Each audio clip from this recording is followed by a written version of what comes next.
particolare che mi vedo a ricoprire in questa fase. Due brevi considerazioni, visto che proprio sulla questione marchi abbiamo discusso a lungo anche nella passata legislatura, addirittura, quando abbiamo cominciato a ragionare sulla legge 12. Credo che un percorso importante è stato fatto, il fatto stesso che molte delle realtà qui presenti, come adesso per esempio è stato citato il Presidente del Consorzio Radicchio, come il Presidente del Consorzio del Prosecco e così via, e tanti altri, è stato fatto un percorso importante. Se vogliamo valorizzare quei percorsi e quei costi di fatto, perché mantenere i marchi vuol dire costi per le imprese, dobbiamo però valorizzarli, dobbiamo cogliere l'occasione. Credo che questa sia un'occasione vera, un'occasione autentica, dove però dobbiamo tutti gelosamente proteggere l'immagine di questo marchio.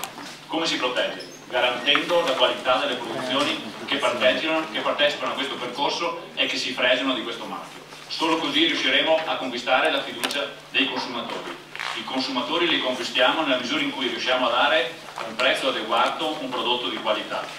Su queste cose nessuno fa sconti, sicuramente non serve letteratura, non servono considerazioni particolari. Serve una proposta forte da un punto di vista economico, indubbiamente, giustamente prima il Vicepresidente l'ha ricordato. La Regione è disposta a impegnare risorse importanti. Facciamo in modo che queste risorse importanti non vengano dissipate, ma vengano valorizzate fino in fondo, sapendo noi, quei prodotti che abbiamo negli anni costruito nelle nostre aziende e poi fatto una crescita culturale importante con i nostri imprenditori, valorizzare al massimo questo prodotto e far sì che questo prodotto veneto venga realmente consumato, e sfidiamo anche in qualche modo le pretese della grande distribuzione, che non sempre è pronta ad accogliere marchi particolari, soprattutto marchi di qualità che si avvalgono delle nostre produzioni.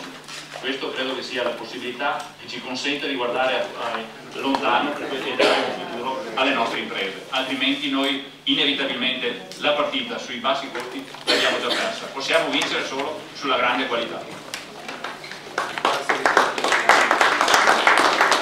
Passando la parola ai giornalisti,